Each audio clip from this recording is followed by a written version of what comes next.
Good afternoon बच्चों। आज हमें स्टैट्स के फर्स्ट चैप्टर मतलब जो हमने फर्स्ट किया है यानी कि सेंट्रल टेंडेंसी में भी अर्थमेटिक मीन, उसका हमने क्या करना है, रिवीजन करना है। और चैप्टर हम लोग कंप्लीट कर चुके हैं, ठीक है ना। सबसे पहले देखते हैं बच्चों, रिवाइज करते हैं कि सेंट्रल टेंडेंसी क्या होती है और उसको किस किस नाम से जाना जाता है। सेंट्रल टेंडेंसी एक ऐसी सिंगल वैल्यू होती है जो रिप्रेजेंट करती है पूरे के पूरे सेट ऑफ डेटा को, यानी कि पूरे के पूरे यूनिवर्स को जो नंबर रिप्रेजेंट करता है उस नंबर को बोलते हैं बच्चों सेंट्रल टेंडेंसी। और सेंट्रल टेंडेंसी को एवरेज और मेजर ऑफ लोकेशन भी बोला जाता है, ठीक है ना भाई। एवरेज क्यों बोलते हैं इसको? बिकॉज अपन लोग क्या निकालते हैं, अर्थमेटिक मीन निकालते हैं। और मेजर ऑफ लोकेशन क्यों बोलते हैं? बिकॉज सेंट्रल टेंडेंसी जब हम फाइंड आउट करते हैं, मेजर करते हैं तो मीडियन के थ्रू करते हैं, है ना। और मीडियन को लोकेट किया जाता है असेंडिंग और डिसेंडिंग ऑर्डर में क्या करके, अरेंज करके। अब वो वापस से बता रहा है कि जो सेंट्रल टेंडेंसी है, सेंट्रल टेंडेंसी को हम मेजर कर सकते हैं तीन तरीके से। पहला अर्थमेटिक मीन जिसको हम एक्स बार से डिनोट करते हैं, दूसरा मीडियन जिसको एमई से डिनोट करते हैं, और तीसरा जेड यानी कि मोड। इस चैप्टर में हम क्या पढ़ने, मतलब क्या मैं पागल हो गया हूँ, पढ़ने का वाले हैं अभी तो, रिवाइज करने वाले हैं, ठीक है ना। क्या? Objectives and functions of average. Average का ऑब्जेक्टिव क्या होता है और उसके फंक्शंस क्या होते हैं। तो उसका ऑब्जेक्टिव है और उसका फंक्शन, उसका काम ये है कि वो डेटा को समराइज फॉर्म में कर देता है, ठीक है ना। समरी प्रिपेयर कर देता है कौन? कौन? एवरेज, पूरे के पूरे डेटा की। एक बात, दूसरा इससे कंपेयर करना क्या हो जाता है, इजी हो जाता है। कंपैरिजन हम बड़े आसानी से कर सकते हैं। तीसरा, इससे जब हम कंपेयर कर सकते हैं तो डिसीजन मेकिंग भी कर सकते हैं। चौथा, इससे रिलेशनशिप एस्टैब्लिश कर सकते हैं, जैसे कि मीन मीडियन मोड के बीच में भी होता है। या बाकी ये बोल रहा है, अगले वाला बोल रहा है कि दूसरी चीजों को निकालने के लिए, फाइंड आउट करने के लिए, जैसे कि डिस्पर्जन हो गया या आपका वो बेसिकली क्या बोलते हैं, कोरिलेशन वगैरह हो गया, उसको फाइंड आउट करने में भी क्या होता है, ये हेल्प करता है या यूज किया जाता है इसको। और इससे हमें किसके बारे में पता चल जाता है, यूनिवर्स के बारे में पता चल जाता है। क्योंकि इस चैप्टर के अंदर हमें मीन को रिवाइज करना है, तो मीन हमने तीन सीरीज में देखा है बच्चों, मतलब तीन पार्ट में देखा है मीन को हमने। एक तो सिंपल अर्थमेटिक मीन, दूसरा कंबाइंड अर्थमेटिक मीन, और तीसरा वेटेड एवरेज अर्थमेटिक मीन। अगर मैं बात करूं सिंपल अर्थमेटिक मीन की भी, तो उसको भी हमने तीन पार्ट में डिवाइड किया है, इंडिविजुअल सीरीज, डिस्क्रीट सीरीज और कॉन्टिन्यूअस सीरीज। और तीनों सीरीज के बच्चों कितने कितने मेथड होते हैं, तीन तीन मेथड होते हैं। इससे आगे मैं बिल्कुल भी नहीं जा रहा हूं, मैं यहीं पे ही आपको रिवीजन करा देता हूं। ये 9 के 9 जितने भी फॉर्मूले हमारे तीनों सीरीज के अंदर, उसका 9 के 9 मेथड का मैं इधर ही क्या करा देता हूं, आपको रिवीजन करा देता हूं, ठीक है ना। बाकी मैं आपको टैली करा दूंगा कि कोई भी उसके आगे जो चीजें होगी उनको हम यहीं पे रिवाइज करेंगे आगे। फिलहाल ये देखते हैं, बात करें अगर इंडिविजुअल सीरीज की, तो इंडिविजुअल सीरीज में बच्चों तीन मेथड होते हैं। पहला डायरेक्ट मेथड जिसको हम प्यार से डीएम बोलेंगे, दूसरा शॉर्टकट मेथड जिसको एसटीएम बोलेंगे, और नेक्स्ट है बच्चों स्टेप डेविएशन मेथड जिसको हम एसडीएम बोलेंगे। अगर हम बात करें डायरेक्ट मेथड की, तो डायरेक्ट मेथड जब हम इंडिविजुअल सीरीज में लगाते हैं तो फॉर्मूला होता है बच्चों हमारा sigma X upon N, X bar is equal to sigma X upon N. STM में लगाते हैं तो वहां पे अपने को क्या निकालना होता है, एज्यूम मीन मान के डेविएशन निकालने होते हैं। तो क्या करते हैं वहां पे a plus sigma D upon N. और यही काम अगर हमें किस में करना हो, स्टेप डेविएशन में करना हो, तो उसमें होता है बच्चों a plus sigma u upon n into I. उसमें u निकालते हैं, और u कैसे कैलकुलेट करते हैं अपन लोग, d अपॉन आई करके। मुझे बताओ इसमें कोई प्रॉब्लम है क्या? नहीं। आ जाते हैं किसमें, डिस्क्रीट सीरीज में। डिस्क्रीट सीरीज में कैसे निकालते हैं मीन डायरेक्ट मेथड से, क्योंकि इसमें x दिया रहता है और f दिया रहता है, फ्रीक्वेंसी दी रहती है, तो fx निकालते हैं, ठीक है ना। और fx का सम करते हैं तो अल्टीमेटली फॉर्मूला होता है sigma, sigma fx upon sigma f। क्योंकि यहाँ पे जो n होता है वो फ्रीक्वेंसी होती है, और फ्रीक्वेंसी कई बार होती है, रिपीट होती है ना, तो दैट्स व्हाई इसको टोटल करना होता है अपने को, सिग्मा f इसलिए करना होता है। तो finally x bar is equal to sigma fx upon sigma f। अगर यही हम किसमें निकाले, डिस्क्रीट सीरीज को ही हम किसमें निकाले, शॉर्टकट में से निकाले, तो उसमें कैसे करते हैं अपन लोग, A plus sigma F D upon sigma F, ठीक है ना। वहां पे जो फ्रीक्वेंसी होती है उसकी मल्टीप्लाई एक्स में ना होकर के डी में होती है, और सारे बच्चों को पता है डी कैसे निकालते हैं। D is equal to X minus A, D is equal to X minus A. बात करें अगर किसकी, स्टेप डेविएशन की, तो स्टेप डेविएशन में कैसे करते हैं, A plus sigma F U upon sigma F into I, where I stand for common factor. ये क्या होता है, कॉमन फैक्टर होता है। और यू कैसे निकालते हैं, अगेन डी अपॉन आई करके, कुछ नहीं है, पहले से कॉमन फैक्टर से सबको डिवाइड कर लेते हैं, बाद में इकट्ठा क्या कर देते हैं, मल्टीप्लाई कर देते हैं, तो बात तो एक ही है, ठीक है। नेक्स्ट बच्चों, अभी ये तो हमारा हो गया। नेक्स्ट आती है हमारी कौन सी series, continuous series. Continuous series में कैसे करते हैं हम, वहां पे क्लास इंटरवल यानी कि क्लास दी होती है और साथ में फ्रीक्वेंसी दी रहती है। एक एडिशनल स्टेप लगना है डिस्क्रीट से, बाकी फिर ये किसके जैसे बन जाता है, डिस्क्रीट के जैसा ही बन जाता है। तो हम क्लास को एक्स में कन्वर्ट कर लेंगे बाय यूजिंग पिद्दी। हैव यू हर्ड अबाउट पिद्दी, से यस और no, what do you mean by पिद्दी, L1 प्लस L2 अपॉन 2। और जैसे ही इसको एक चाटा लगा ना पिद्दी को, मतलब नहीं पिद्दी का चाटा लगा किसको, कॉन्टिन्यूअस को, कॉन्टिन्यूअस को पिद्दी का चाटा लगा तो बिल्कुल किसके जैसा हो जाएगा, डिस्क्रीट के जैसा। अब लगा दो ना, X bar is equal to DM में लगाओगे तो sigma F X upon sigma F, SCM में लगाओगे तो A plus sigma F D upon sigma F, और एसटीएम, मैंने क्या बोला, एसटीएम बोला था ना या एसडीएम बोला था, एसटीएम। और अगर एसडीएम में लगाएंगे तो A plus sigma F U upon sigma F into I. 50% chapter का रिवीजन हो चुका है। अब मैं ऐसे क्वेश्चंस तो नहीं कराऊंगा रिवीजन में, चलो देखते हैं कहां तक हमारा हो गया। इसको देख लेते हैं, वो मैंने उधर फॉर्मूला वगैरह सब कुछ करा दिया, क्या बोल रहा है। अर्थमेटिक मीन क्या होता है, sum of observation is divided by the number of observation. इसको मीन बोलते हैं, एक्स बार से डिनोट करते हैं। अच्छा भाई, तीन सीरीज होती है जो, सॉरी, तीन पार्ट में इसको वो कर सकते हैं, हम क्लासीफाई कर सकते हैं। और क्या रहता है फिर, हम अगर पहले वाले को पढ़ते सिंपल अर्थमेटिक मीन को, तो वो कितनी सीरीज में निकालते हैं, तीन सीरीज में। तीन सीरीज के तीन फॉर्मूले होते हैं, ये सब मैं करा चुका हूँ आपको। देखो, चलते जाओ चलते जाओ चलते जाओ, यहाँ पे टिप्स एंड ट्रिक्स देखो। ए हम किसी को भी मान सकते हैं, ए हम किसी को भी मान सकते हैं, लेकिन बीच वाले को ए मानते हैं तो थोड़ा कैलकुलेशन क्या हो जाएगी, इजी हो जाएगी। बाकी ऐसा कुछ नहीं है, आप किसी को भी ए मान सकते हो, ठीक है ना। ये हो गया हमारा, चलते जाओ चलते जाओ चलते जाओ।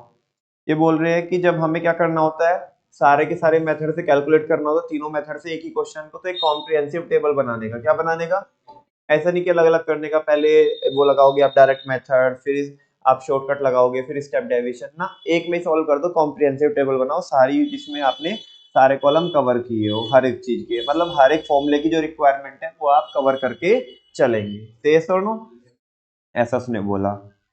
चलते जाओ चलते जाओ चलते जाओ, देखो ये हम करते गए साहब, ये डिस्क्रीट सीरीज का चल रहा है, शॉर्टकट आ गया है ना।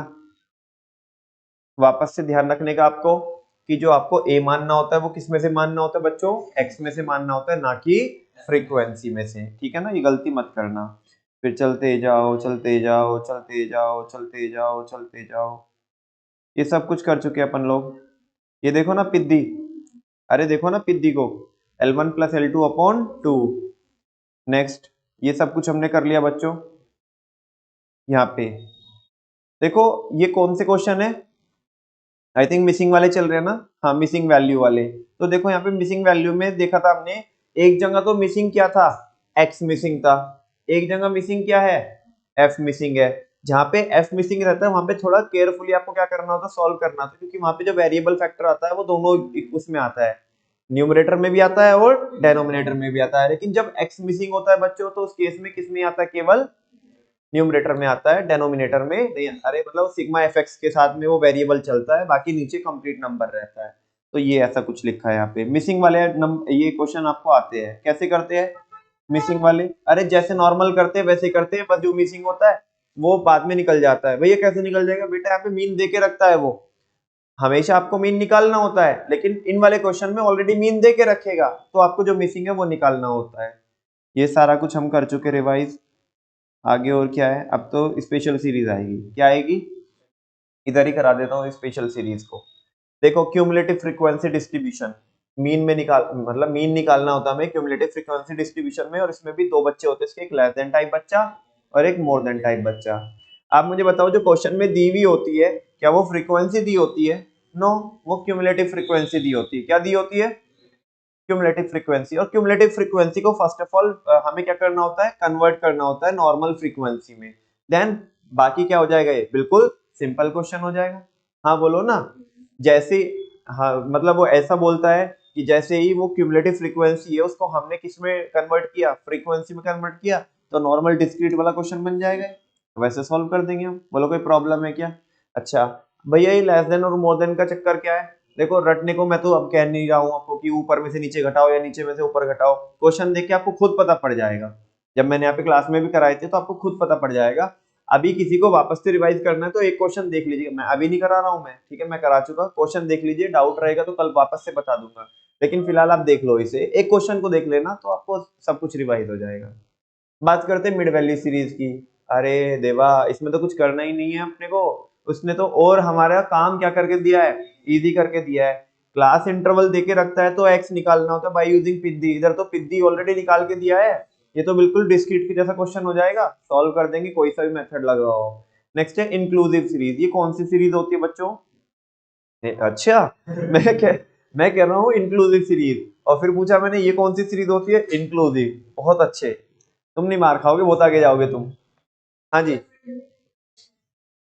जिसकी पहले वाली क्लास की जो अपर लिमिट होती है और जो अगले वाली क्लास की लोअर लिमिट होती है वो सेम नहीं होती, अलग अलग होती है, वो होती है इंक्लूसिव।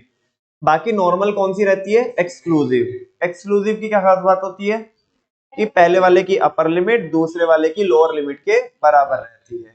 इसमें कुछ करने का अपने को कुछ भी नहीं करने का, सीधा पिद्दी यूज करो, बिकॉज करके भी कुछ नहीं फाड़िएगा आप इसमें, ठीक है ना, बिकॉज पिद्दी को यूज करके वो जो एक्स निकालने वाले अपन लोग वो तो फिर भी क्या आने वाला है, सेम आने वाला है, बस इसे क्या करना है अपने को, जो दिया हुआ है आपको उसका क्या निकाल लो, एक्स निकाल लो पिद्दी को यूज करके, बाकी नॉर्मल क्वेश्चन हो जाएगा, वैसे सॉल्व कर देंगे।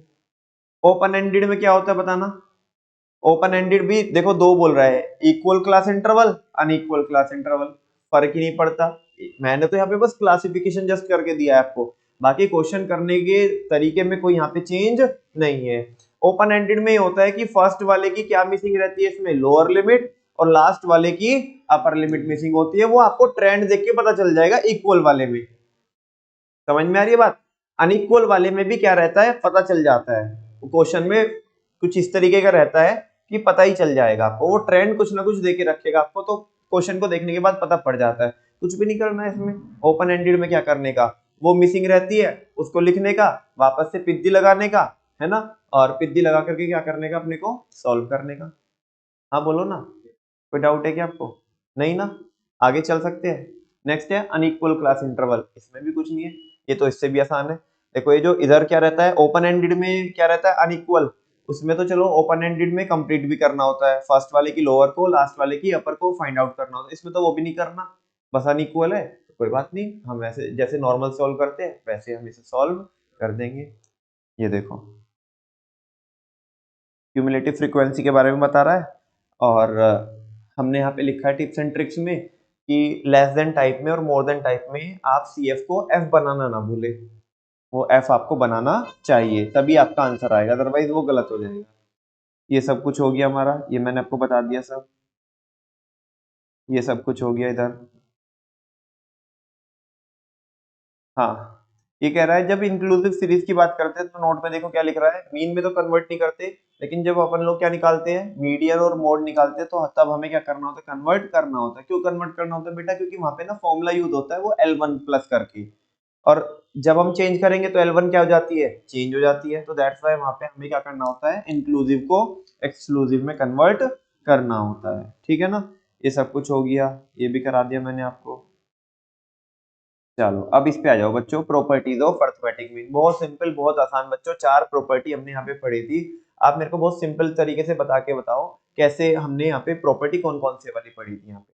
फर्स्ट, अगर हम क्या करते हैं, डेविएशन निकालते हैं और डेविएशन का सम करते हैं किससे, अर्थमेटिक मीन से, तो वो टोटल क्या आता है, 0 आता है। कहने का मतलब ये है कि sigma x minus X bar is equal to 0 आता है।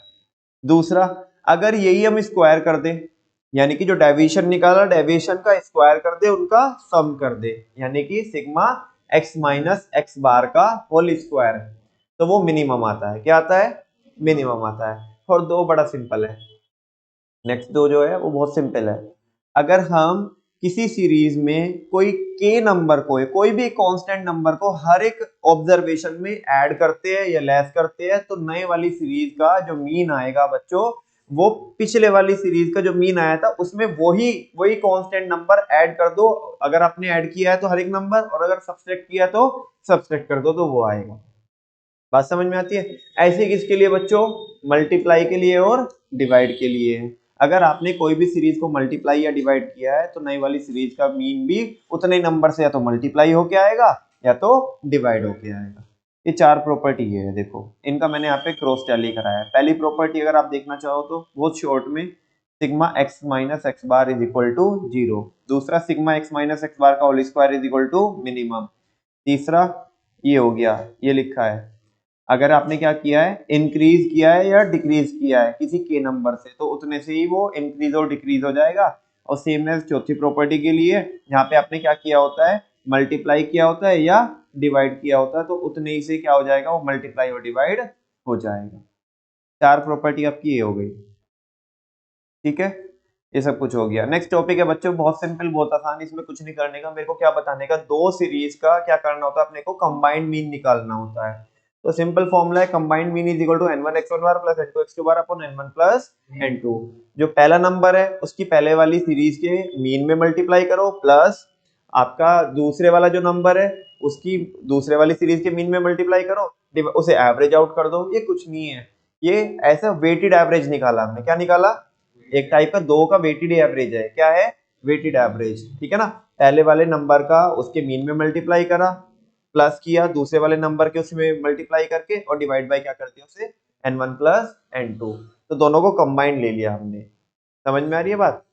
एक टाइप से बच्चों जो ये है ना, जैसे जो x1 बार और x2 बार है, उनके साथ जो हमने मल्टीप्लाई की है ना n1 और n2 की, उसने वेट का काम किया है। ऐसा आपके मन में कंफ्यूजन आ रहा होगा, नमन भैया आप गलत बोल रहे हो, ये तो कंबाइंड मीन है, आप ऐसा वो उधर वेटेड वाले का आप इधर बोल रहे हो। मैं गलत नहीं बोल रहा हूँ बेटा, जो इधर n1 और n2 है ना, वो वेट का काम कर रहे हैं। किसका काम कर रहे हैं, आपको पता है एक सीरीज में लेट सपोज 5 नंबर है, एक में क्या है 6 नंबर है, तो वो वेट का काम कर रहे हैं। समझ में आ रही है ना बात। तो एक टाइप से वो वेटेड एवरेज ही निकल रहा है। दो सीरीज का जब हम वेटेड एवरेज निकाल देते हैं तो वही तो क्या बन जाता है बेटा, कंबाइंड मीन। भैया मेन क्लास में तो नहीं बताया था, वो इसलिए नहीं बताया था तुम्हें समझेगा नहीं। अभी तुमने क्या भी पढ़ा है, वेटेड मीन भी पढ़ा है, तो आपको ये समझेगा कि है क्या। समझ में आ रही है बात। चलो, इसमें हमने अच्छे अच्छे क्वेश्चन किए थे बेटा। देखो इसमें रिवीजन कराने जैसा ऐसा कुछ है नहीं, मैं ज्यादा से ज्यादा फॉर्मूला बोल सकता हूँ, जो मैंने थियरी पढ़ाई है वो बता सकता हूँ। अल्टीमेटली तो क्वेश्चन की प्रैक्टिस है। क्वेश्चन की प्रैक्टिस तो मैं दोबारा यहाँ पे कराऊंगा नहीं। अब यहाँ पे हमने देखो, ये जैसे रेनफॉल वाला क्वेश्चन था, ये काफी अच्छा क्वेश्चन था, है ना। एक टीचर आ जाता है ना, तो इस तरह का उसमें क्या रहता है, न्यू कंबाइंड मीन निकालना होता है अपने को। तो इस तरह के क्वेश्चन है, मिसिंग वाले नंबर है यहाँ पे कि भाई टीचर का वेट निकाल दो या उसका बच्चे का वेट निकाल दो, इस तरीके के क्वेश्चन है। तो ये क्वेश्चन की प्रैक्टिस है, बाकी मैं तो ऊपर ऊपर से बता ही सकता हूँ रिवीजन के तौर पे। नेक्स्ट बच्चों हमारा टॉपिक है करेक्टेड मीन। करेक्टेड मीन में कुछ नहीं करना होता अपने को, बहुत सिंपल, जैसे जो शुरू में किया ना हमने, बस उसी को वो किसी ना किसी फॉर्म में करा रहा है। क्या करना है वो, उसमें करेक्टेड मीन में क्या होता है, उसने कोई तो नंबर गलत ले लिया और मीन निकाल दिया नालायक ने, तो गलत मीन आया। अब वो बोलेगा कि जी इस मीन को क्या कर दो, सही कर दो आप। तो क्या करने का अपने को, वो आपको n दे के रखेगा और रॉन्ग वाला मीन दे के रखेगा। रॉन्ग वाले मीन की n में मल्टीप्लाई करके वो रॉन्ग वाला सिग्मा x निकाल लो। जब आपको टोटल पता चल जाएगा, उस टोटल में से जो गलत किया था, अरे जो बुरे कर्म किए थे वो तो घटा दो, अब अच्छे अच्छे कर्म कर लो और वापस से डिवाइड कर दो, वापस से n से डिवाइड कर दो, तो क्या निकल जाएगा, करेक्टेड मीन निकल जाएगा। अब यहाँ पे एक चीज का ख्याल रखना होता है, आमतौर पर तो n चेंज नहीं होता, लेकिन कभी जैसे वो बोलता है कि एक और स्टूडेंट आ गया, या दो दो स्टूडेंट ने एडमिशन ले लिया, एक ने छोड़ दिया, या एक ने क्या कर लिया एडमिशन ले लिया, दो ने छोड़ दिया, इस तरीके से करता है तो नंबर n भी चेंज हो जाता है। तो इस बात का हमें यहाँ पे क्या करना होता है ख्याल रखना होता है। बाकी नॉर्मल क्वेश्चन है, ठीक है ना। एक बार गलत वाला निकालो, वापस से फिर स्टेप लगा करके नॉर्मल जो हमारे होते हैं उससे क्या निकाल दो, करेक्ट निकाल दो। तो ये चीज हो गई बच्चों, ये वाले टॉपिक के हमने क्वेश्चन किए थे। लास्ट है बच्चों हमारा वेटेड एवरेज अर्थमेटिक मीन। इसमें कुछ नहीं है, इसमें डेटा को क्या देने होते हैं, हमें वेट देने होते हैं। बिकॉज सिंपल अर्थमेटिक मीन तो सबको एक जैसा मान लेता है, सबको इक्वल इंपॉर्टेंस देता है, लेकिन वेट जो वेटेड एवरेज अर्थमेटिक मीन होता है ये इंपॉर्टेंस के अकॉर्डिंग वेट देता है कि इसका वेट ज्यादा है, इसका कम है, इसकी इंपॉर्टेंस ज्यादा है, इसकी इंपॉर्टेंस कम है, और उसके अकॉर्डिंग हम क्या निकालते हैं, वेटेड एवरेज अर्थमेटिक मीन निकाल देते हैं। इसमें ऐसा कुछ करने का है नहीं है इसमें। भैया तुम तो सारी चीजों की ये कह रहे हो, अब जब है नहीं तो बताओ क्या कर रहा हूं मैं इसमें। नहीं तुम बताओ क्या कर रहा हूं मैं। बेटा कुल मिला के गिनती के 6 फॉर्मूले हैं इसमें और एक पिद्दी 7, बाकी तो है ना उसे रिफाइन कर करके चीजों को वापस से वही चीज आपको पढ़ाए जा रहे हैं। पढ़ना जरूरी है ताकि माइंड क्या हो जाए, शार्प हो जाए कि हाँ भाई इस चीज को हम ऐसे भी सॉल्व कर सकते हैं, ये चीज ऐसे सिचुएशन आ गई तो हम कैसे सॉल्व करेंगे। ऐसा नहीं कि जस्ट मैं आपको वो इंडिविजुअल करा के डिस्क्रीट करा के और भारत माता की जय अपने आप कर लेना। बेटा 50 क्वेश्चन कराए हैं। कितने क्वेश्चन कराए, एक ना आधा, और लगभग लगभग सारे ही क्लास में कराए हैं। होमवर्क में भी दिया तो अगले दिन इधर ही आके कराया, टाइम भी दिया प्रॉपर, है ना। ऐसे हवा में मत उड़ाना। फ्यूचर में ये स्टैट्स क्या है ना, एज इट इज, बिल्कुल जितने अच्छे से नोट्स बना लोगे एज इट इज काम में आ जाएगी, एज इट इज, कुछ नए नोट्स बनाने की जरूरत नहीं है। और एक बात और बता दूं, जब हमने पुरानी चीज पढ़ी होती है ना, खासकर जैसे 11th क्योंकि बेस होता है तो उसमें सारी हमने थियोरी भी लिखी होती है, उसके फॉर्मूले हमने अपने माइंड में सेट किए होते हैं, जस्ट एक बार अपनी मेमोरी को रिफ्रेश करना होता है। जैसे करते हैं ना कि अपने व्हाट्सएप को रिफ्रेश करते, कोई कॉन्टेक्ट सेव करते हैं तो व्हाट्सएप को जाकर रिफ्रेश करते हैं तो उसमें आ जाता है, तो बस वही करना होगा तो आपको सारी चीजें याद आ जाएगी। हाँ हाँ ऐसे ऐसे ऐसे ऐसे पढ़ा था हमने। पुराने नोट्स बेटे पुराने ही होते हैं, है ना। नए नए हमेशा बनाते जाओगे तो कोई टीचर कुछ बताएगा, कोई कुछ बताएगा, कोई बोलेगा इसे यूनी मानते हैं, इसे डी डैश मानते हैं, कोई बोलेगा इसे डीएक्स बोलते हैं, कोई बोलेगा इसे डी वाई बोलते हैं। तुम कंफ्यूज हो जाना, बात एक ही है, सब अलग अलग बोल रहे हैं, है ना। कोई किस तरीके से, कोई किस तरीके से, लेकिन पुरानी चीज सामने वाला बोलते रहे, हमने जैसे अपने माइंड में सेट किया है हम तो वही लेके आएंगे अल्टीमेटली। आना तो आंसर ही है, ठीक है ना। तो वो चीज है। नोटेशन देखो, स्टैट्स में नोटेशन बहुत ज्यादा चलते हैं, तो दैट्स व्हाई बोल रहा हूँ प्रॉपर्ली नोट्स बना लेना, फ्यूचर में बड़ा काम में आएगा। जब फिर बच्चे रो रहे होंगे ना उस टाइम पे कि भाई मेरे तो सेमेस्टर 1 के पेपर आ गए और मेरे तो नोट्स नहीं है, कुछ नहीं है, तो फिर तुम्हारे को ये नमन भैया की कॉपी याद आएगी कि हाँ हमने बचपन में कभी तो बनाई थी, ठीक है वैसा। हाँ तो मैं क्या बोल रहा हूँ बच्चों, इसमें वेट दे देते हैं और वेट देने के बाद सिंपल एक क्वेश्चन बन जाता है किसके जैसा, डिस्क्रीट के जैसा। यहाँ पे जो वेट होते हैं वो किसका काम करते हैं, फ्रीक्वेंसी का काम करते हैं। किसका काम करते हैं, फ्रीक्वेंसी। अभी तुम समझो, देखो वेट किसका काम कर रहे हैं, फ्रीक्वेंसी का काम कर रहे हैं। नमन भैया भी आप कंबाइंड मीन में ऐसा बोल रहे थे कि जो N1 और N2 है ना वो किसका ही काम कर रहे हैं, वेट का काम है। बेटा N1 और N2 है ही क्या, वो फ्रीक्वेंसी बोल दो उसे, चाहे तो नंबर बोल दो। भाई इंडिविजुअल में क्या होते हैं, नंबर होते हैं, जब वो नंबर रिपीट होते हैं तो वही क्या बन जाती है, फ्रीक्वेंसी बन जाती है। तो अभी बताओ मैं गलत बोला था कि सही बोला था। उधर वो जो N1 और N2 होते हैं वो दो सीरीज में जब हम कंबाइंड निकालते हैं तो एक टाइप का वो वेटेड एवरेज ही होता है। क्या होता है, वो वेट का काम करते हैं। और ये क्वेश्चन को हम ऐसे सोल्व कर सकते हैं डिस्क्रीट के जैसा, बिकॉज वो आपको एक्स दे के रखेगा और वेट बताएगा कि वेट कैसे देने। जैसे आप वेट दे दोगे तो डिस्क्रीट का क्वेश्चन बन जाएगा। और लगाओ formula sigma F X upon sigma F, direct वाला लगाओ तो डायरेक्ट, शॉर्टकट लगाओ तो शॉर्टकट, स्टेप डेविएशन लगाओ तो स्टेप डेविएशन, अकॉर्डिंगली से क्या कर दो, सॉल्व कर दो। बताओ, देखो यहाँ पे लिखा हुआ भी नोट में यही, बस उसकी जगह आप इसको थोड़ा लिखने का तरीका अलग हो जाता है कुछ नहीं है वही है। X bar is equal to sigma W X upon sigma W हो जाता है। अरे बस डब्ल्यू ही तो चेंज हुआ है, जान दो, मत लिखो वेट, मत लिखो, तुम फ्रीक्वेंसी लाओ अपने मन में। तो फॉर्मूला क्या है, sigma F X upon sigma F ही तो फॉर्मूला है। इसके हमने 3 ऑब्जर्वेशन देखे थे, क्वेश्चन कराए थे मैंने आपको, क्वेश्चन तो जान दो, ये तो कर लिए थे हमने। इसके मैंने आपको 3 वो दिखाए थे यहाँ पे, 3 ऑब्जर्वेशन, कि अगर हमने हर एक ऑब्जर्वेशन को इक्वल वेट दिए, अगर हमने हर एक ऑब्जर्वेशन को इक्वल वेट दिए तो सिंपल अर्थमेटिक मीन किसके इक्वल हो जाएगा, वेटेड एवरेज अर्थमेटिक मीन के इक्वल हो जाएगा। There is no any difference between weighted average arithmetic mean and simple arithmetic mean if weights given to every item is equal, अगर आपने equal weight दिया है। लेकिन अगर बड़ी आइटम को ज्यादा वेट दिया है, छोटी आइटम को कम वेट दिया है, तो बड़ी आइटम को जब ज्यादा इंपॉर्टेंस दी है तो वेटेड एवरेज क्या आ जाएगा, ज्यादा आ जाएगा। किससे, सिंपल से, क्योंकि सिंपल में तो तुमने सबको एक जैसा कर दिया था ना, और यहाँ पे तुमने बड़ी आइटम को ज्यादा वेट दिया है तो वेटेड एवरेज ज्यादा आएगा, बहुत सिंपल है। लास्ट क्या है बच्चों, अगर आपने छोटी आइटम को ज्यादा वेट दिया, छोटी आइटम को ज्यादा वेट दिया और बड़ी आइटम को क्या दिया, कम वेट दिया। तो अब क्या होगा इस केस में, क्योंकि बड़ी आइटम को तुमने कम वेट दिया, तो इस केस में जो वेटेड एवरेज आएगा अर्थमेटिक मीन, वो कम होके आएगा किससे, सिंपल अर्थमेटिक मीन से, क्योंकि सिंपल में तो तुमने सबको इक्वल मान लिया था। ये तीन चीजें यहाँ पे विद एग्जांपल मैंने आपको लिखाई है, जो मैंने बोला है ना। बहुत प्यार से अगर आपने पढ़ा होगा ईमानदारी से तो मेरी बातें समझ में आ रही होगी, और अगर आपने बहुत प्यार से नहीं पढ़ा बच्चों इसको, तो मैं जितने भी गा रहा हूँ तो वो गाने ही है आपके लिए, ठीक है ना। उसमें पीछे और कैरो की वैरो की चला देना, इधर बैकग्राउंड म्यूजिक दे देना, तो ऐसा आस्था चैनल चल जाएगा। जैसे सुबह सुबह चलाना, मस्त एकदम बिंदास, मजा आएगा, ठीक है। ये सारी चीजें जो मैंने बोली वो ये लिखी हुई है 3 बुलेट में। और बोनस पॉइंट में बस ये देख लो क्या कह रहा है, कि जो अर्थमेटिक मीन होता है वो हर एक आइटम के ऊपर बेस्ड होता है, बिकॉज यहाँ पे हम किसी को छोड़ते नहीं है, सबको इकट्ठा करके उनका सम कर देते हैं। तो जो मीन होता है वो हर एक आइटम के ऊपर बेस्ड होता है। और मीन किससे अफेक्ट हो जाता है, एक्सट्रीम वैल्यू से। मतलब एक डेटा चल रहा है ना, जैसे मैंने कल भी बताया था आपको, ऐसे चल रहा है डेटा, नंबर्स चल रहे हैं 5 10 15 20 25 30 40 50 ऐसे चल रहे हैं। एक नंबर में फेंक के मारो, लो पकड़ो 10,000, समझ आ रही ना। तो ये 10,000 पूरे मीन को क्या कर देगा, पूरे सिनेरियो को क्या कर देगा, चेंज कर देगा, एक ही नंबर। तो ये जो एक्सट्रीम वैल्यू होती है, जो अटपटी वैल्यू होती है, अनोखी वैल्यू होती है, ठीक है ना, ये अनोखी वैल्यू एक पूरे डेटा के मीन को क्या कर देगी, चेंज कर देगी, उसे ऊपर खींच लेगी। समझ में आ रही है ना बात। तो वैसा, तो कह रहे हैं कि जो अर्थमेटिक मीन होता है वो एक्सट्रीम वैल्यू से अफेक्ट हो जाता है। और इसके बाद हमने लेट्स डू वाले क्वेश्चन करे थे, और बस हमारा चैप्टर यहाँ पे क्या हो जाता है बच्चों, फिनिश हो जाता है। थैंक यू वेरी मच बच्चों, इस रिवीजन में इतना ही। बाकी मिलते हैं अगले चैप्टर में, किसके साथ, मीडियन और मोड के साथ। Thank you very much.